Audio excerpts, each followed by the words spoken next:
Amen, amen. Amen. Nous allons parler d'un témoin de Christ, en la personne de Jean-Baptiste. Alléluia. Amen. Je vais essayer de résumer.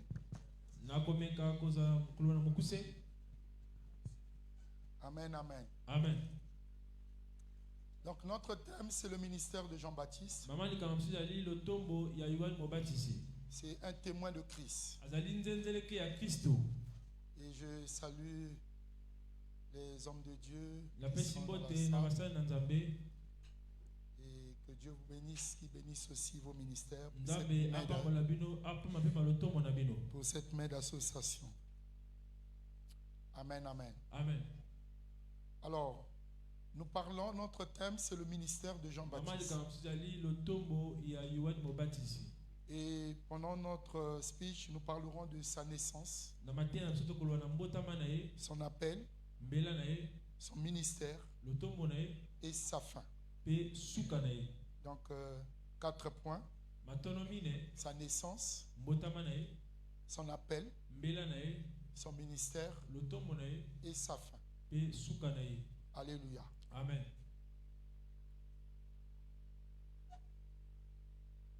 Jean est né dans des conditions miraculeuses. Ses parents, Zacharie et Élisabeth,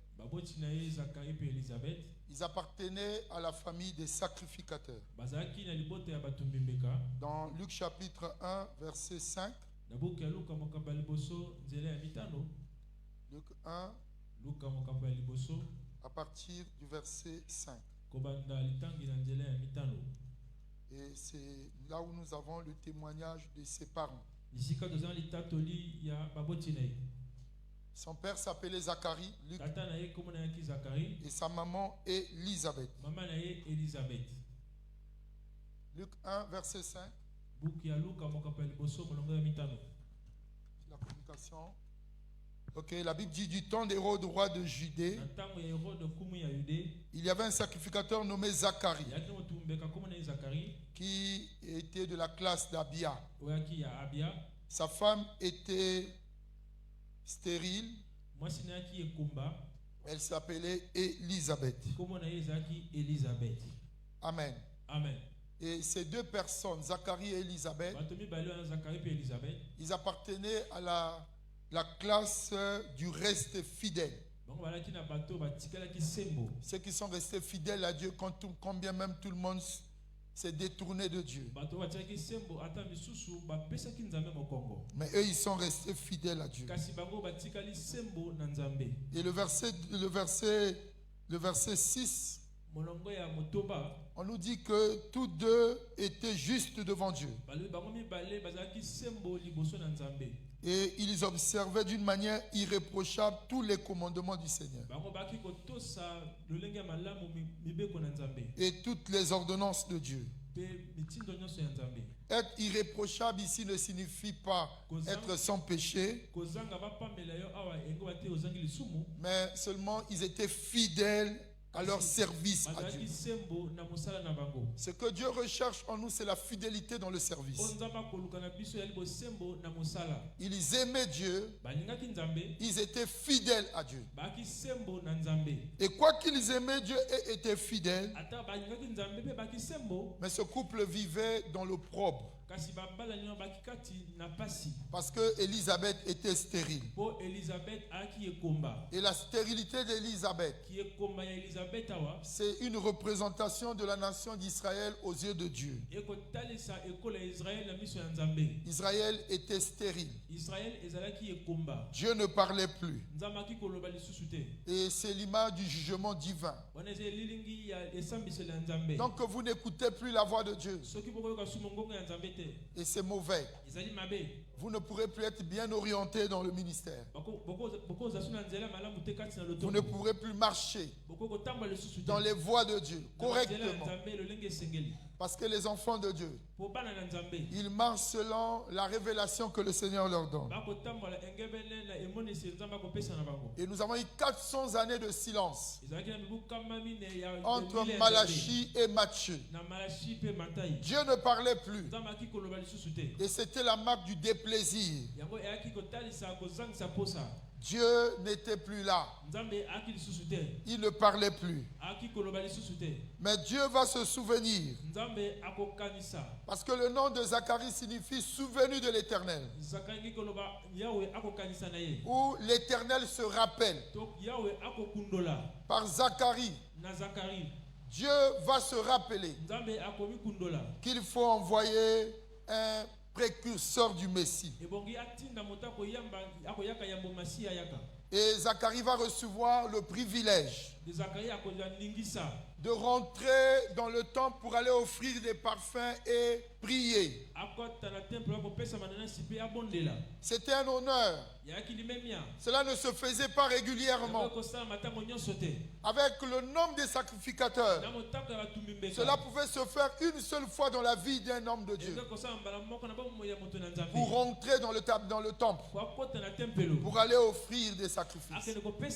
Mais pendant que Zacharie va rentrer dans le temple, et souvent il n'y a personne, mais il sera surpris par la présence de Gabriel, qui va lui parler dans le temple pour dire que Dieu avait entendu ses prières et qu'il avait exaucé et que sa femme deviendra enceinte et elle va enfanter un fils au nom de Jean. Le nom a été communiqué par Gabriel et le nom Jean signifie la grâce de Dieu. Alléluia. Amen. Un nom qui venait droit du ciel. J'ai 3 enfants, tous ils s'appellent des grâces. C'est par la révélation là que j'avais eu ça. Alléluia. Amen. Et l'ange décrit la mission de l'enfant qui devait venir. Quelle était la mission de Jean? C'est dans Luc 1, de 15 jusqu'au verset 17. On nous décrit la mission de Jean-Baptiste. Il devait être un naziréen de naissance, sans boire de vin ni de boisson enivrante dans sa vie. C'est l'image de la consécration à Dieu. Quand vous êtes consacré à Dieu, vous ne vivez pas comme tout le monde. Vous évitez certaines choses simplement parce que vous êtes consacré à Dieu. Alléluia. Amen. Il devait être rempli du Saint-Esprit dès le sein maternel. Voyez, contrairement à nous tous, c'est lorsque nous avons été convertis que nous avons reçu le baptême du Saint-Esprit. Mais pour Jean, la révélation dit il serait rempli du Saint-Esprit depuis le sein maternel. C'est-à-dire que pendant qu'il est encore dans le placenta de sa mère, et c'est là où il va recevoir le Saint-Esprit. Troisième de choses, il sera un précurseur du Messie. Celui qui va préparer le chemin du Messie. Et la quatrième de choses dans sa mission, il devait servir Dieu dans l'esprit et la puissance d'Élie. Élie, c'est le fil de plomb pour mesurer tous ceux qui ont le ministère prophétique. C'est le modèle parfait.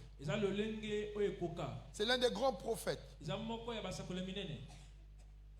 Et on disait que Jean-Baptiste devait venir et accomplir sa mission dans l'esprit et le pouvoir d'Élie.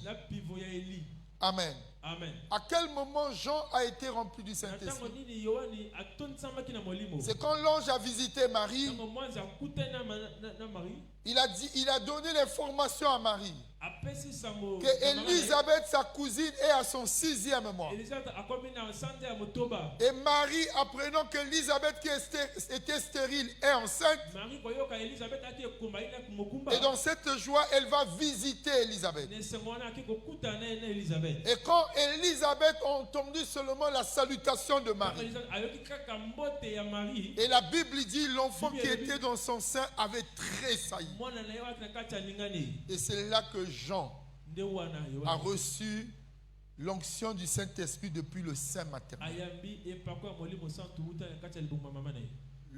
L'embryon de Jésus dans le sein de Marie a visité le fœtus qui était dans le sein d'Élisabeth.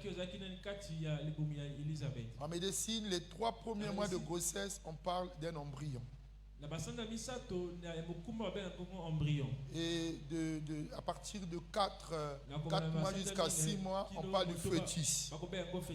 Et après, on parle d'un enfant de 7 jusqu'à 9 mois, on parle d'un enfant. On peut parler d'un enfant. Mais le fœtus, non, l'embryon qui était dans le sein de Marie a visité, parce que c'est Jésus qui baptise du Saint-Esprit et du feu, a visité le fœtus qui était dans le sein d'Élisabeth. La Bible dit quand Marie a entendu la salutation, Élisabeth a entendu la salutation, l'enfant qui était dans son ventre a tressailli. Quand tu reçois le baptême du Saint-Esprit, ça te secoue. Tu commences à parler en d'autres langues. Alléluia. Amen. Bien-aimé, Jean-Baptiste, qui est venu dans ce monde, il n'est pas né comme tous les autres enfants. Sa mère était stérile, avancée en âge. Ça veut dire que son utérus était complètement sec. Amen. Mais Dieu a fait revivre son utérus pour porter la grossesse. Et Marie, Élisabeth, il dit, c'est la grâce que l'Éternel a faite. Dans Luc 1, verset 25. Luc 1, verset 25. Regardez, il dit, c'est la grâce que le Seigneur m'a faite. Quand il a jeté les yeux sur moi pour ôter mon opprobre parmi les hommes. Voyez, quand elle était sans enfant, elle était sous l'opprobre des hommes. Et quand on parle de l'opprobre, c'est la honte. C'est aussi des difficultés. La persécution. Les moqueries, tout ce que les gens disent de toi. Mais pour sortir de là, c'est venu par la grâce de Dieu. Et j'aimerais encourager une personne qui est en train de passer par l'opprobre. Ce n'est que par la grâce de Dieu qu'il peut sortir de l'opprobre. Amen, amen. Amen. Et Zacharie, le père de Jean-Baptiste, quand il est sorti du temple, il était muet. Et pourquoi? Parce qu'il avait douté à la voix de l'ange Gabriel. Et l'ange lui dit, tu ne parleras que lorsque cette parole va s'accomplir. Et c'est pendant la présentation de Jean-Baptiste au temple. Tous les pharisiens, les sacrificateurs qui étaient là, ils ont dit, cet enfant, on va lui donner le nom de son père. On demande à la mère dit non, il sera appelé Jean. Il dit, mais pourquoi tu veux changer? Le papa, comme il ne parlait plus, on lui a donné un écritoire. Il devait écrire au sol le nom de l'enfant. C'est à lui qu'on avait communiqué le nom pendant qu'il était dans le temple. Il va écrire Jean pour obéir à Dieu. Dès qu'il a obéi, sa voix s'est ouverte. Et il a commencé à donner des louanges à l'Éternel et à prophétiser. Chaque fois que tu vas obéir à Dieu, tu vas ouvrir une porte qui est fermée. L'obéissance nous conduit à la bénédiction. Et Zacharie avait obéi. Alléluia. Amen. Et Jean-Baptiste, la Bible dit dans Luc 1, verset 80. Luc 1, verset 80. Regardez bien. Or, l'enfant croissait et se fortifiait en esprit. Et il demeura dans les déserts jusqu'au jour où il se présenta devant Israël. Voyez, il croissait et se fortifiait en esprit. C'était un bébé. Il croissait et se fortifiait. Mais après, il a été séparé de ses parents pour aller dans le désert. Les déserts.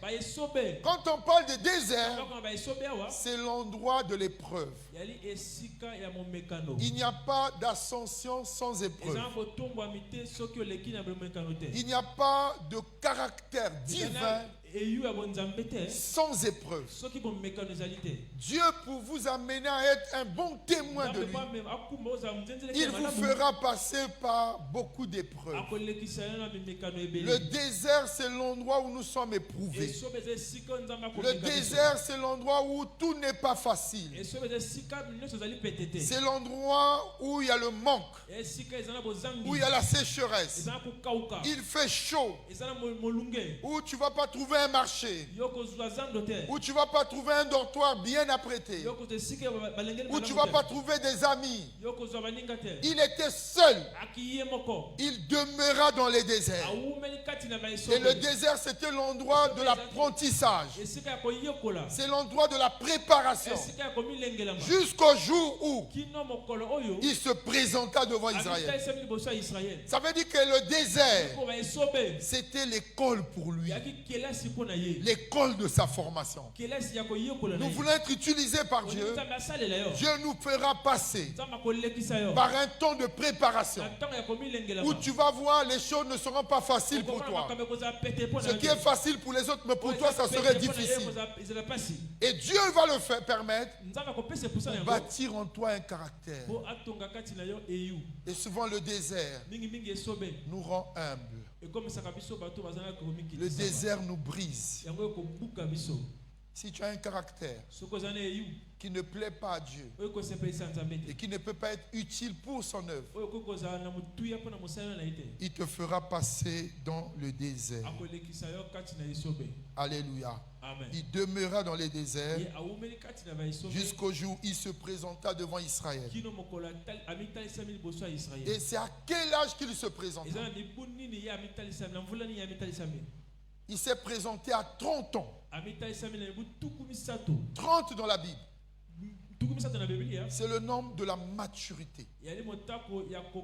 Et vous voyez, Jésus lui-même a commencé le ministère à 30 ans. David a commencé à 30 ans. Jean-Baptiste commence le ministère à 30 ans. Ça veut dire qu'il a passé 30 années de préparation. 30 années de préparation. Où il était seulement en train d'être façonné par Dieu. Façonné par Dieu. C'est à 30 ans que j'ai été consacré pasteur.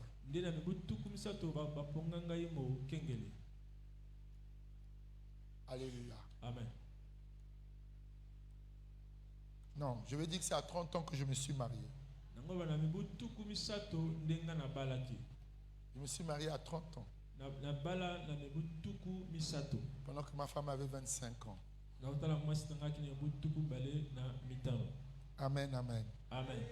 Et 2 ans après, j'ai été consacré pasteur à 32 ans. Amen, amen. Amen. 30 années d'attente où il est dans le désert. Jean-Baptiste n'est pas passé dans une école biblique, mais il était formé pour le ministère. Jean-Baptiste n'a pas eu un père spirituel, mais il était formé dans le désert. La Bible dit qu'il se nourrissait des sauterelles. Il portait des vêtements de peau de chameau. Il se nourrissait du miel sauvage. Dans le désert, tu ne vas pas manger ce qui est bien. Et tu vas manger difficilement. Il s'habillait avec les peaux de chameau. Dans le désert, tu n'auras pas de vêtements que tu vas changer tout le temps. Le désert. Mais c'était un temps d'apprentissage. Le désert précède la terre promise. Il y en a qui veulent rentrer dans la terre promise sans passer par le désert. Alléluia. Amen. Nous sommes passés par le désert. Le désert. Amen, amen. Amen. Jean-Baptiste. Quand Jésus parle de lui,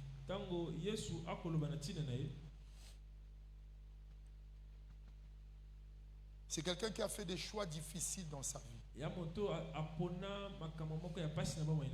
Jean-Baptiste n'a jamais eu d'amis comme nous on a grandi. Il n'a pas joué au football dans le quartier.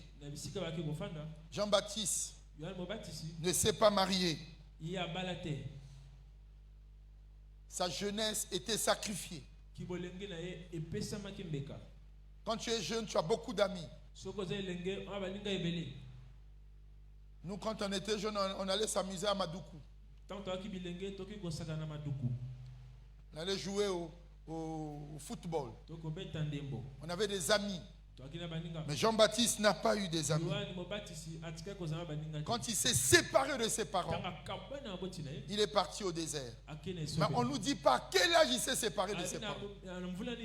Est-ce que c'est à 6 ans? Est-ce que c'est à 8 ans? Est-ce que c'est à 10 ans? Mais seulement on nous dit il croissait et se fortifiait. Et il était dans le désert jusqu'au jour il se présente devant Israël. Il n'a pas reçu le conseil d'un grand frère. Dans le ministère, nous avons reçu le conseil des grands frères. Alléluia. Il n'a pas été encadré. Il n'est pas passé à l'école. Jean-Baptiste n'a pas été enseigné. Il n'a pas connu des copines. Alléluia. Amen. Jean s'est séparé pour Dieu dans le désert. Cela parle d'un sacrifice pour un jeune. Tu te mets à part pour le dessein éternel. Alléluia. Amen. Mais il est revenu, homme enseigné de Dieu. 30 ans de préparation. Qui l'enseignait dans le désert? Dieu lui-même. C'était son appel. Pour nous, nous avons été enseignés par les pères. Nous sommes allés à l'école biblique. Nous avons acheté des livres. Mais à l'époque de Jean-Baptiste, il n'y avait pas de livres. Il n'y a pas eu un père qui lui donnait des conseils. Mais il était enseigné de Dieu. Et Jésus dit, de tous ceux qui sont nés de femmes. Matthieu chapitre 11. De tous ceux qui sont nés de femmes. Matthieu 11, 11. Jésus présente Jean-Baptiste comme étant le plus grand. Je vous le dis en vérité, parmi ceux qui sont nés de femmes, il n'en a point paru de plus grand que Jean-Baptiste. Cependant, le plus petit dans le royaume des cieux est plus grand que lui. Pourquoi Jésus le présente comme étant le plus grand. Tous ici, nous sommes nés de femmes. Élie, Jérémie, les apôtres que vous connaissez, tous sont nés de femmes. Mais Jésus dit de tous ceux qui sont nés de femmes, le plus grand, c'est Jean-Baptiste. Il le présente comme étant le plus grand. Alléluia. Amen. Tu peux peut-être penser que Moïse est plus grand. Il a ouvert la mer Rouge. Mais Jésus dit, le plus grand c'est Jean-Baptiste. Jean-Baptiste, il s'est séparé pour Dieu, pour toute sa vie. Et quand il sort du désert, alléluia, amen, les gens étaient surpris. Il avait la barbe avec son vêtement de peau de chameau. Et il disait, répentez-vous. Répentez-vous. Où est-ce qu'il a eu tous ces enseignements? Dans le désert. Je veux dire, le désert, c'est là où vous serez enseigné. Pendant que tu passes dans le désert, c'est là où Dieu t'enseigne. Et il te rend humble.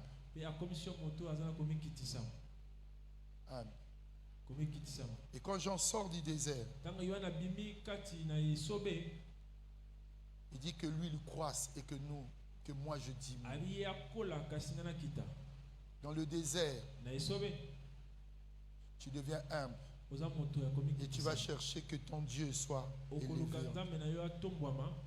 élevé en toi. Alors nous avons 7 points qui caractérisent Jean-Baptiste. 7 points dans son appel.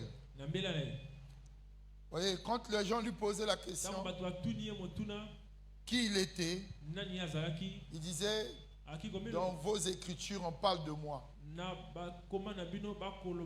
Je suis la voix de celui qui crie dans le désert.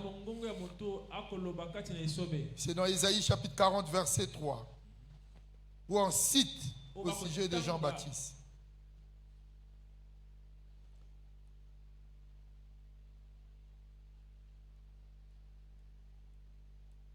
Alors, je vais vous donner 7 mots qui définissent le ministère de Jean-Baptiste. Ça, c'était la prophétie d'Ésaïe au sujet de Jean-Baptiste. Il était une voix. Alors, nous allons donner 7 mots qui définissent et qui décrivent Jean-Baptiste. Le premier mot, c'est le mot envoyé. Il était un envoyé. Dans Jean 1, verset 6. Un envoyé. Tout chrétien est un envoyé de Christ. Il y a un homme envoyé de Dieu. Son nom était Jean. Il était envoyé. Alléluia. Amen. Et le verset 33, toujours du chapitre 1. Regardez le verset 33. Il dit, je ne le connaissais pas. Il ne connaissait pas Jésus. Mais celui qui m'a envoyé, baptisé d'eau depuis le désert. Il a reçu une mission pour aller baptiser d'eau. Celui-là m'a dit, celui sur qui tu verras l'Esprit descendre et s'arrêter sur lui. C'est lui qui baptise du Saint-Esprit. Il ne connaissait pas Jésus. Mais l'enseignement qu'il a reçu depuis le désert, c'est ça qui devait l'amener à reconnaître Jésus. Est-ce que tu es là? 2.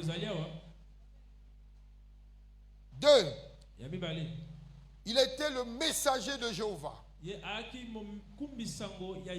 Un messager ne parle pas de lui-même. Marc 1, verset 2. Marc 1, verset 2. Le messager de Jéhovah. La Bible dit, selon ce qui est écrit dans Ésaïe, le prophète, voici j'envoie devant toi mon messager qui préparera ton chemin. Un messager dit ce qu'on lui a dit de dire. Et Jean était un messager. Il avait la parole dans sa bouche et il devait donner ce message. Chaque fois que nous allons parler de Christ, nous sommes les messagers de la bonne nouvelle. Amen. 3. Il était un témoin. Un témoin. Jean 1, verset 7. Il était un témoin. Il devait rendre témoignage de Christ. Jean 1. Il vint pour servir de témoin, pour rendre témoignage à la lumière, afin que tous crussent par lui. Nous témoignons pour que les gens puissent croire en Christ par nous. Par nous. Il était témoin.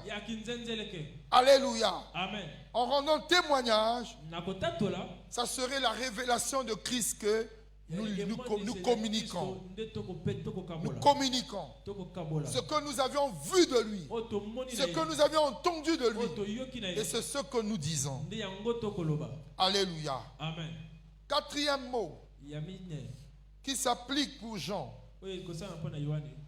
Il était une voix. Une voix. Dans Jean 1, verset 23. Et Ésaïe 40, verset 3. On dit c'est la voix de celui qui crie dans le désert. Il était une voix. Moi, dit-il, je suis la voix de celui qui crie dans le désert. C'est suite à une question qu'on lui a posée, mais toi, qui es-tu? Toi, qui es-tu? Il dit, je suis la voix de celui qui crie dans le désert. Aplanissez le chemin du Seigneur. Comme a dit Ésaïe le prophète. Et vous avez le même texte dans Ésaïe 40, verset 3. Il était une voix.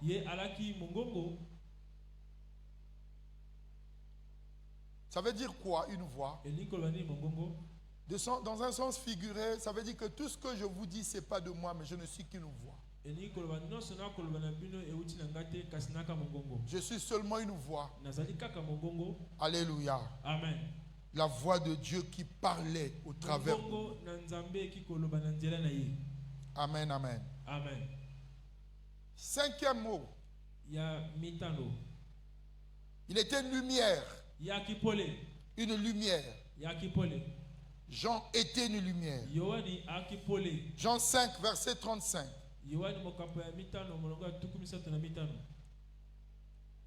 Jean 5, 35.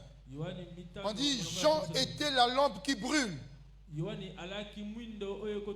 et qui luit. Et vous avez voulu vous réjouir 1 heure à sa lumière. Il était une lumière. Et Jésus dit en tant que chrétien, nous sommes la lumière du monde.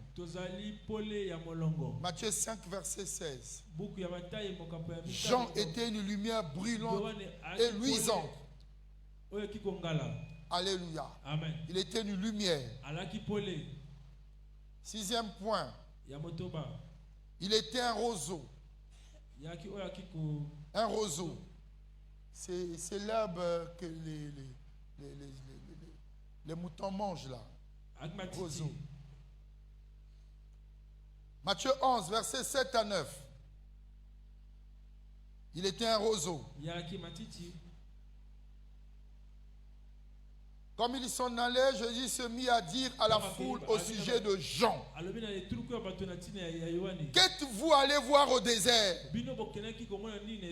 Un roseau agité par le vent.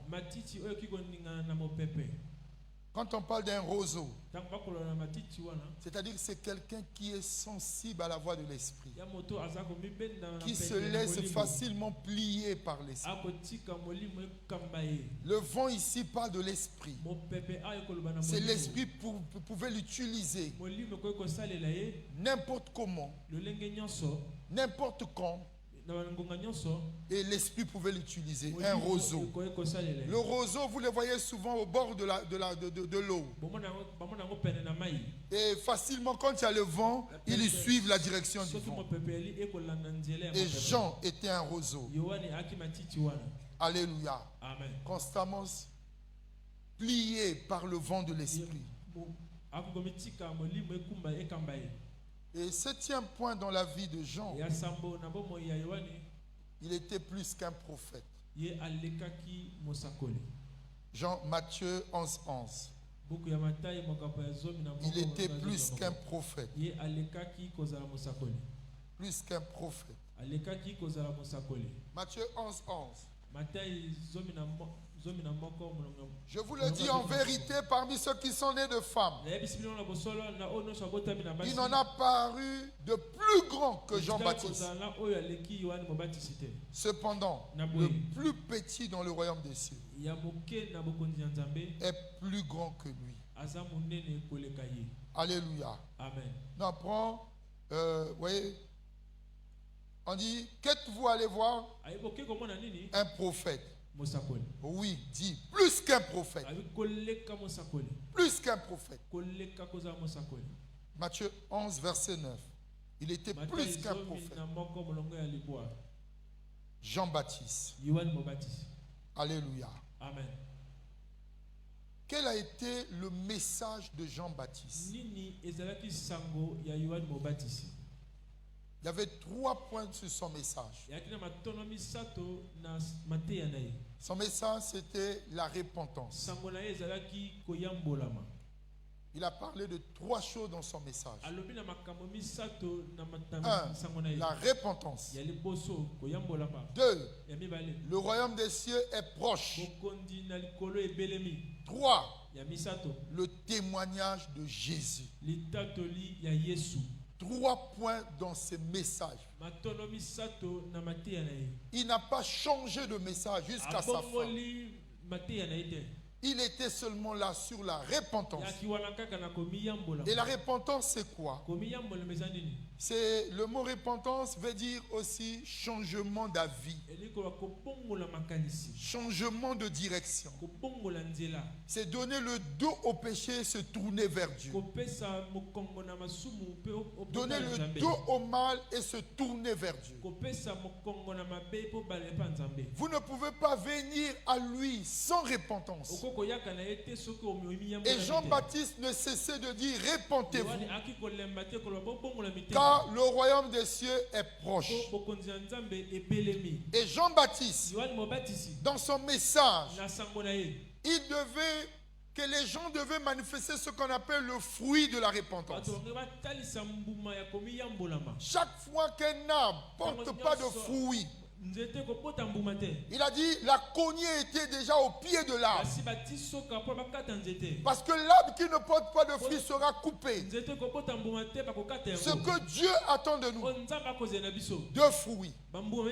Comprenez bien, 2 fruits. Le premier, c'est le fruit d'une vie changée, transformée par Jésus. Si tu te répands, ta vie ne serait plus la même. Quand je ne connaissais pas Dieu, j'étais dans le sport. Et les pratiques du sport, le fétichisme, la débauche, la moquerie. Surtout, je jouais au milieu des militaires. L'alcool après un match. Mais quand Dieu m'a fait sortir de là, je me suis repenti de toutes ces choses. Je ne touche pas à l'alcool. Je ne suis pas dans la débauche. Je ne suis plus dans les fétiches. C'est-à-dire donner le dos au péché pour se tourner vers Dieu. C'est ça la repentance. Vous ne pouvez pas rester en lui et demeurer dans la même vie. La repentance, ça présente précède la conversion. Avant qu'on puisse dire que tu es converti, il faut qu'il y ait la repentance. Ça veut dire que dans ta repentance, tu abandonnes ce que tu faisais et tu rentres dans un nouveau camp. Et quand tu rentres dans le nouveau camp, on dira que tu y es converti. Tu y es converti. La conversion et la repentance vont ensemble. Ce sont des mots différents, mais la repentance précède la conversion. Et Jean-Baptiste, les gens venaient à lui, ils se repentaient pour montrer que tu t'es repenti, tu te faisais baptiser. Et c'est ce qu'on appelle le baptême de la repentance. Et comme c'est lui qui baptisait, c'est comme ça qu'on l'appelait Jean le Baptiste ou Jean le Baptiste. Il a dit celui qui m'a envoyé baptiser. Vous voyez, c'était sa mission, baptiser. Mais son baptême est différent de baptême de Jésus. Le baptême de Jésus n'est pas un baptême de la repentance. Nous ne devons plus appeler les âmes. Repentez-vous avant de vous faire baptiser. Ça, c'est le baptême de Jean-Baptiste. Le baptême de Jésus, c'est le baptême en la foi en Jésus. Alléluia. Et Marc 16 et 16 dit ceci, celui qui croira. Ça veut dire quoi? Celui qui accepte Jésus. C'est lorsque tu acceptes Jésus, c'est là où tu reçois le pardon de tes péchés. Est-ce que vous comprenez? Marc 16, 16, on dit celui qui croira et qui sera baptisé sera sauvé. Mais de quel baptême? Le baptême de Jésus. Le baptême de Jean-Baptiste n'avait pas de nom.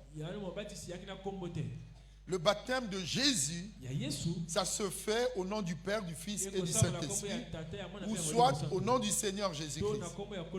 C'est la même chose. Mais aujourd'hui, vous ne devez plus baptiser les gens au nom du baptême de Jean-Baptiste. Dans Actes chapitre 19, Paul rencontre des Éphésiens à partir du verset 1 jusqu'au verset 6 qui ont reçu le baptême de Jean-Baptiste. Il les a encore rebaptisés parce que le baptême de Jean-Baptiste était déjà révolu. Donnez-nous Actes chapitre 19 à partir du verset 1 jusqu'à 6. Présentez les textes sur l'écran, ok? La Bible dit, pendant qu'Apollos était à Corinthe, Paul, après avoir parcouru les hautes provinces de l'Asie, arriva à Éphèse. Et ayant rencontré quelques disciples, il leur dit, verset 2, avez-vous reçu le Saint-Esprit quand vous avez cru? Ils lui répondirent, nous n'avons même pas entendu dire qu'il y a un Saint-Esprit. Et il dit, de quel baptême avez-vous donc été baptisés? Et ils répondirent, du baptême de Jean. Et le verset suivant, alors Paul dit, Jean a baptisé du baptême de la repentance. Pour mener la différence avec le baptême de Jésus. Disons au peuple de croire en celui qui venait après lui, c'est-à-dire en Jésus. Verset 5, sur ces paroles, ils furent baptisés au nom du Seigneur Jésus. Vous devez mettre la différence entre le baptême de Jean-Baptiste et le baptême de Jésus. Le baptême de Jésus, c'est en la foi à Jésus. Ce n'est plus le baptême de Jean-Baptiste où les gens venaient se repentir, même au bord de l'eau, avant de rentrer dans les eaux. Vous voyez, c'était déjà un baptême révolu. Avant la mort de Jésus à la croix, le baptême qui se faisait, c'est le baptême de Jean-Baptiste. Mais dès que Jésus est mort et ressuscité, il a donné la grande commission à l'effet de toutes les nations, mais d'ici, baptisez-les au nom du Père, du Fils et du Saint-Esprit. Le baptême de Jean est tombé. Et actuellement, ne baptisez plus les gens au baptême de Jean-Baptiste. Celui qui croit en Jésus, faites-le baptiser au nom du Seigneur. L'eunuque éthiopien a cru en Jésus. Et le même jour, Philippe l'a amené dans les eaux. Est-ce que vous comprenez? Le même jour, il a cru. Et Philippe l'a amené dans les eaux. Parce qu'il a vu l'eau, il a dit, mais qu'est-ce qui fait que je ne puisse pas me faire baptiser? Philippe lui présente la condition. Si tu crois que Jésus est Seigneur, cela est possible. Il a dit, je crois que Jésus est le Fils de Dieu. Il fit arrêter le char. Et les deux descendirent. Et Philippe baptisa les nues. Amen, amen. Amen. Jean-Baptiste a prêché sur la repentance. Et il a prêché aussi sur le royaume des cieux qui était proche. Ça veut dire que le ministère de Jean-Baptiste est un ministère de temps de la fin qui prépare la venue du Seigneur. Et actuellement, nous devons prêcher la repentance pour préparer les gens à rentrer au ciel. La repentance permet que les gens puissent rentrer au ciel. La bénédiction, c'est pour permettre aux gens de bien vivre sur la terre. Mais nous devons associer et la repentance et la bénédiction. Parce que les deux vont ensemble. La repentance vous permet de rentrer au ciel. Sans la repentance, il n'y aura pas de place au ciel. Et Jean a prêché sous la repentance pour que les gens puissent rentrer au ciel.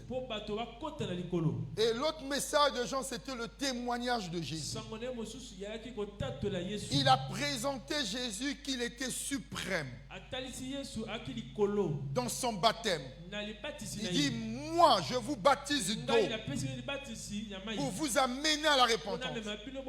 Mais celui qui vient après moi vous baptisera du Saint-Esprit et du feu. Il est plus puissant que moi. Il est plus grand que moi. Il dit, je ne suis même pas digne de délier la courroie de ses souliers. Alléluia. Je ne suis pas digne. Il est plus que moi. Amen. Jean, il a eu un grand ministère. Amen, amen.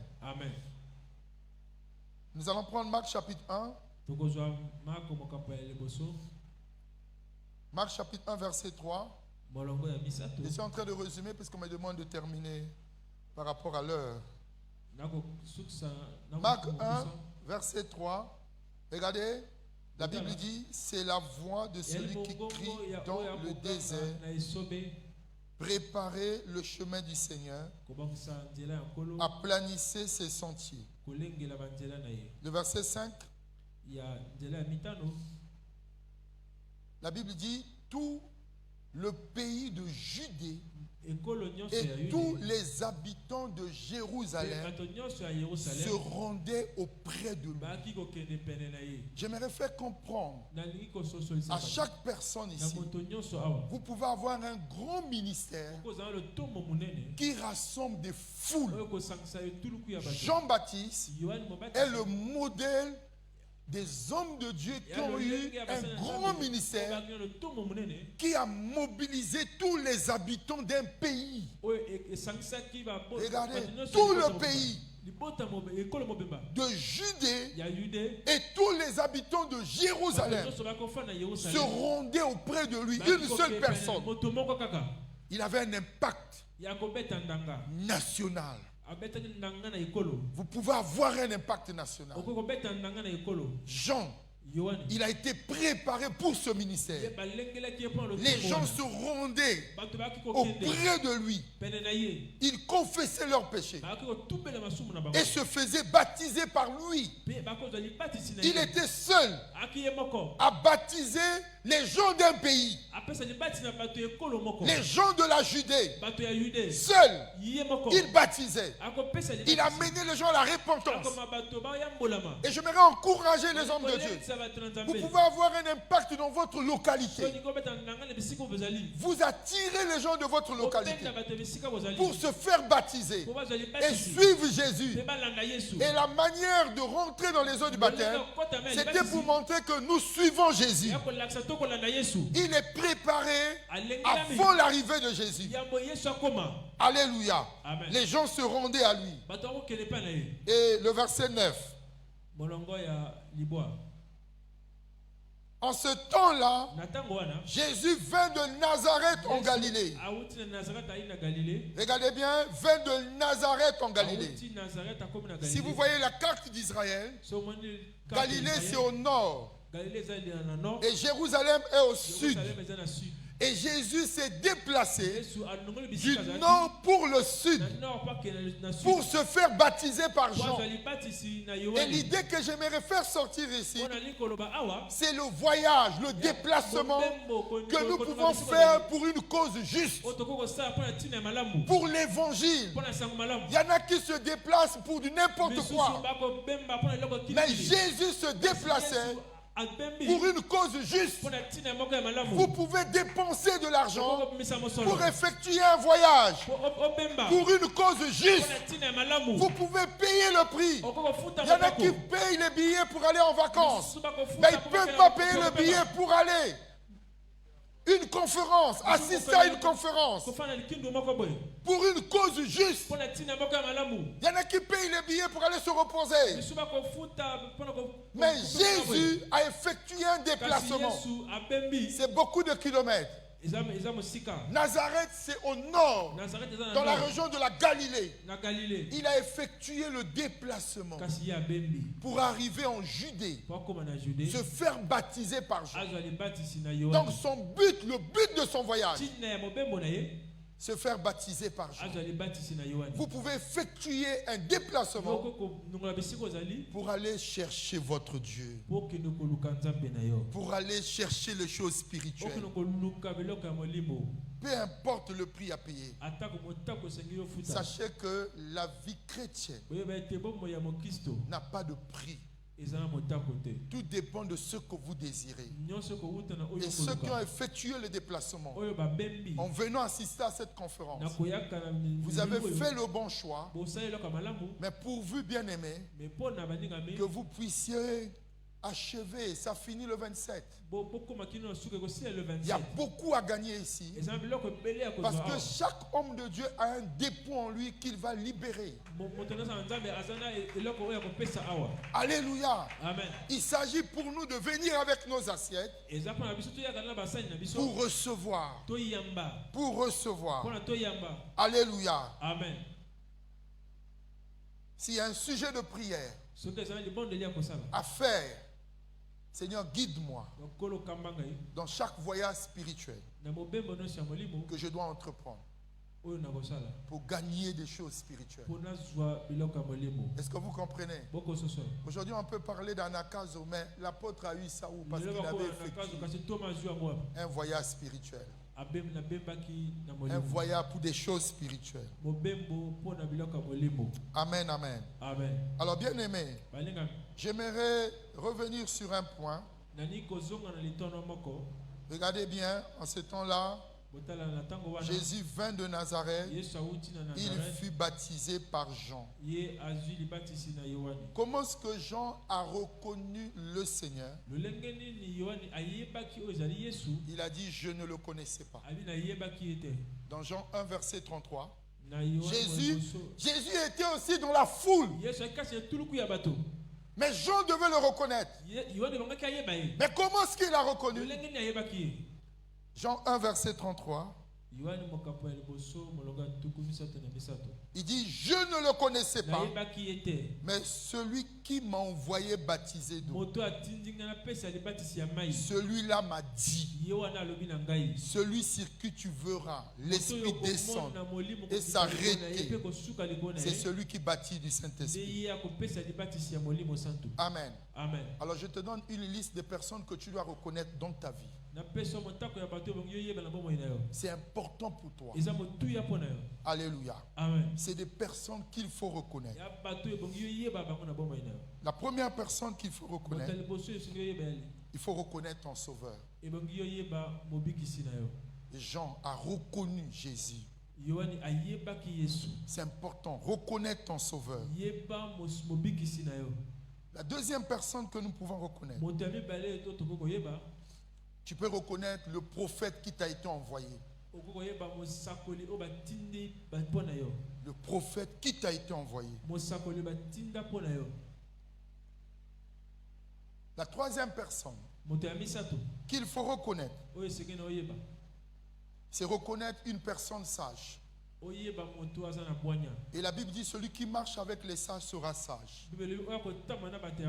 Si tu marches avec quelqu'un qui est sage, tu vas gagner de la sagesse. Mais il faut reconnaître que cette personne est sage. Et tu t'accroches à lui. Tu vas gagner de lui. Et moi j'ai découvert un homme au Ghana, Dagewar Mills, un homme sage. Voilà pourquoi chaque année, je vais pour m'asseoir et recevoir. Parce que je suis à la recherche de la sagesse. Si tu reconnais un homme de Dieu qui est sage, accroche-toi à lui. Alléluia. Amen. Une autre personne qu'il faut reconnaître dans la vie, c'est la personne ointe. Ce n'est pas facile de voir une personne ointe. La personne qui est ointe va t'impacter. Il va t'impacter. Amen. Amen. Mais si tu ne reconnais pas la personne ointe, Élisa a suivi Élie. Parce qu'il a vu que c'était un homme oint. Et quand Élie lui dit, on va se séparer, il dit non, on ne va pas se séparer comme ça, avant que tu puisses me bénir. Il dit, mais demande ce que tu veux. Il dit, donne-moi l'onction qui est sur toi. La personne ointe va t'impacter. Mais il a reçu. Élisa a reçu l'onction. Il a eu même la double portion de ce que Élie avait fait. Et en dehors des bonnes personnes, je veux dire, il faut reconnaître aussi des mauvaises personnes pour les éviter. Il faut reconnaître aussi ton traître, le Judas qui est avec toi. Judas était avec Jésus. Il a donné un baiser à Jésus. Ce n'est pas qu'il l'aimait, mais c'était pour le livrer. Pour le livrer. Il faut reconnaître le traître qui est avec toi. Autre chose qu'il faut reconnaître. Reconnaître le menteur ou la langue mensongère. Souvent, quand les gens parlent, il y en a qui mentent. Mais si tu n'as pas la capacité de discerner, tu peux tomber dans le piège. Tu peux tomber dans le piège. Reconnaître un menteur. Amen. C'est important. Reconnaître un destructeur. Dans le ministère, les hommes de Dieu. Seigneur, donne-moi la capacité de reconnaître ceux qui détruisent au lieu de construire. Parce que le ministère, ce n'est pas facile. Tu peux avoir plusieurs années pour bâtir le ministère, mais en un seul jour, tu peux tout détruire. Et il faut reconnaître celui qui détruit. Alléluia. Amen. Et une autre personne, peut-être que j'ai oublié, hein. Des fois, c'est difficile. Il faut reconnaître la personne qui est amoureuse de toi. Parce que souvent on se trompe. Tu te livres à quelqu'un qui n'est pas amoureux de toi et après tu as des ennuis. Savoir qui est amoureux de toi, la personne qui veut t'épouser. Ne commets pas l'erreur de te donner à quelqu'un qui ne t'aime pas. Tu vas souffrir. Parce qu'il y a beaucoup d'hypocrites. Amen, amen. Amen. Alors j'aimerais terminer avec Jean-Baptiste. Comment est-ce que Jean-Baptiste a terminé sa vie?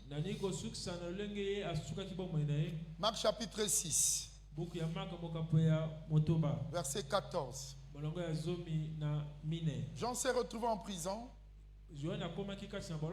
parce qu'il avait réprimandé un roi qui se livrait à l'inceste. Et roi, c'était Jean-Baptiste, c'était un homme qui n'avait pas froid aux yeux. Il te dit la vérité en face. Même si tu le mets en prison, au moins il t'a dit la vérité.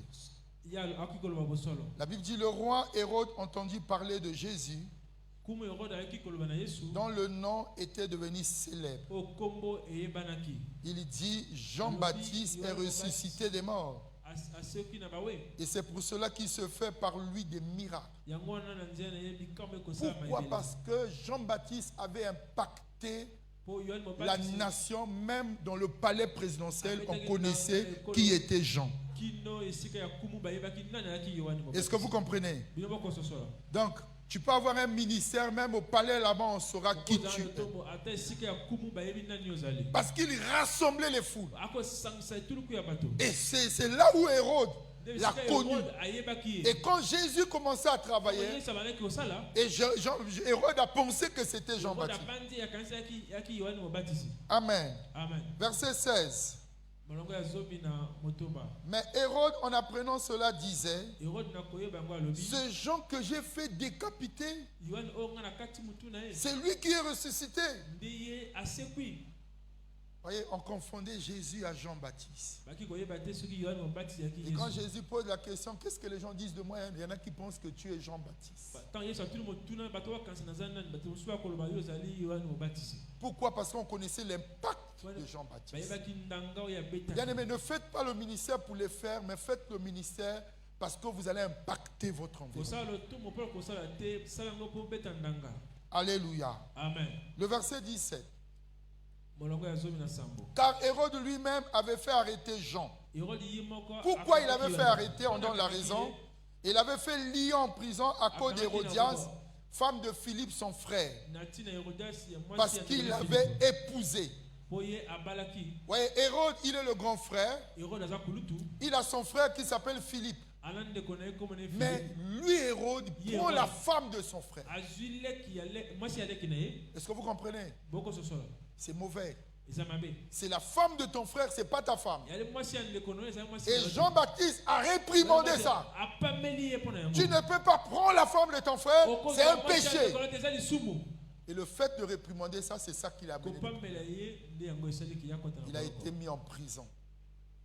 Alléluia. Amen. Nous ne devons pas prendre la femme de notre frère. C'est la femme de ton frère, c'est pas ta femme. Amen. Amen.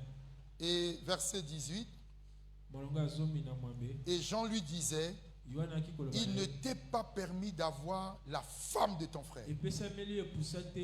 Il était courageux. Même si tu vas lui couper la tête, moment il te dit la vérité. Que Dieu suscite le ministère de Jean-Baptiste dans cette salle. Amen, amen. Amen. Verset 19. Hérodias était irritée, la femme, comme elle voulait aussi. Elle était irritée contre Jean et voulait le faire mourir. Ce n'est pas Hérode, mais la femme Hérodias, femme de Philippe. Et qu'est-ce que cette femme va faire? Le jour de l'anniversaire de sa fille, la fille va se présenter devant son père. Il dit, papa, aujourd'hui c'est mon anniversaire. Et le papa lui dit, je vais t'offrir quel cadeau dit. La fille, avant de demander le cadeau, est allée voir la mère pour dire, qu'est-ce que je vais demander comme cadeau? La mère lui dit, demande sur un plateau la tête de Jean-Baptiste.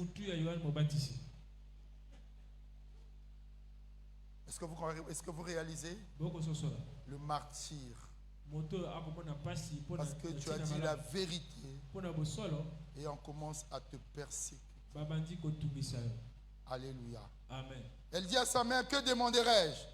Et sa mère répondit, la tête de Jean-Baptiste. Comprenez, Jean-Baptiste a été servi sur un plateau le jour d'anniversaire. Est-ce que vous réalisez cela? Vous pouvez dire, mais comment est-ce qu'un homme de Dieu, on peut le ridiculiser comme ça? La circonstance de la mort ne diffère pas, mais ce qui est important, l'accomplissement de la mission que tu as reçue. Amen. Quelle est la mission que Dieu t'a donnée? Il a accompli sa mission. Et il avait un vaste ministère. Il rassemblait des foules. Il a eu à impacter tout un pays. Mais regardez comment il est mort. On a mis sa tête sur un plateau. Est-ce que tu sais comment sera ta mort? Tu ne le sais pas. Ecclésiaste dit, personne ne sait comment sera sa mort. Il a dit, personne ne sait ce qui adviendra après lui. Il ne sait pas. Mais Jean-Baptiste, il a fini sur un plateau. Il a eu un impact dans son ministère. Mais il a fini dans un plateau. Alléluia. Amen. Bien-aimé, le ministère de Jean-Baptiste, c'est un ministère que nous devons faire pour préparer les gens au retour de Christ. Parce que Jésus revient, mais nous ne savons pas quand. Et Jean-Baptiste était là en train de préparer le peuple de Dieu à recevoir Christ. Et quand Christ est venu, pendant qu'il y avait des miracles, Jean est rentré dans une perplexité. Il a envoyé ses disciples aller lui demander est-ce que c'est lui qui devait venir. Il a été comme embrouillé dans sa tête. Quand vous traversez une crise dans votre vie, et vous pouvez de fois oublier certaines choses. Lui qui a présenté Jésus au monde, voici l'agneau de Dieu qui ôte le péché du monde. Mais il est rentré dans une brouille. Quand il était dans la crise, parce que Jésus ne le faisait pas sortir. Jésus ne foudroyait pas aussi Hérode. Et il le laissait en prison. Il dit, allez-y lui poser la question. Et c'est lui que le Messie que nous attendons. Il était dans une brouille. Peut-être que toi également, quand tu seras dans une crise, tu vas rentrer aussi dans cette brouille. Mais Jésus a dit, allez dire à Jean-Baptiste, les aveugles voient, les paralytiques marchent, les lépreux. C'était véritablement le Messie. Et Jean devait le recevoir dans la foi, mais sans recevoir la délivrance. Parce que sa mission était achevée. Quand ta mission est achevée, des fois Dieu peut te laisser dans une condition précaire. Sachez que chaque homme de Dieu que Dieu appelle a une mission. Et Jean devait préparer seulement le terrain pour Jésus. Et dès qu'il a fini, Jésus maintenant avait pris la relève. Et vous voyez Hérode même dire, il pensait que c'est Jean-Baptiste qui était ressuscité, c'est Jean-Baptiste qui travaillait. Mais Jésus avait déjà pris le témoin, il devait continuer maintenant le ministère. Bien aimé, nous devons prier que le Seigneur puisse nous aider à faire son œuvre, à achever la mission qu'il nous a donnée. Tout homme ici a une mission. Toute femme ici a une mission. Si Dieu t'a appelé, c'est pour une mission. Dieu m'a gardé en vie pour aussi un jour comme celui-ci. Si j'étais mort, je ne veux pas vous prêcher. Mais tout ce que je suis en train de faire, c'est pour un temps. Mais il y aura un temps où je ne le ferai plus. Et c'est d'autres qui le feront. Et voilà pourquoi pendant que tu es là, tu as la force Travaille, saute, marche pour l'évangile, prêche, enseigne. Parce qu'il arrivera un moment dans ta vie, tu ne le feras plus. Tu vas crier, ça ne marcherait plus. Et Jésus donne un message dans Jean chapitre 9. Je crois entre le verset 5 ou le verset 6. Il dit, pendant qu'il fait jour, je fais le travail de celui qui m'a envoyé. Mais la nuit arrive où personne ne pourra travailler. Alléluia. Amen. Pendant que nous sommes dans le jour, fais le travail du Seigneur. Et Jean a travaillé pendant le jour. Mais il était rentré dans la nuit. Voilà pourquoi le Seigneur ne lui a pas dit. Est-ce qu'on peut dire Amen? Lèvons-nous et acclamons le Seigneur.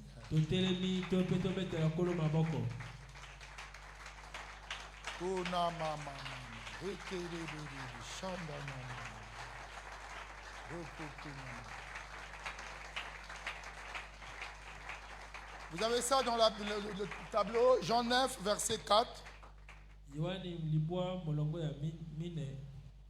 Mettez ça au tableau, à nouveau l'écran. Il faut que je fasse, tandis qu'il est jour, les œuvres de celui qui m'a envoyé. La nuit vint où personne ne peut travailler. La nuit pour toi peut être la prison. La nuit pour toi peut être la maladie. La nuit pour toi peut être un moment où tu ne peux plus te mouvoir comme tu te mouvais.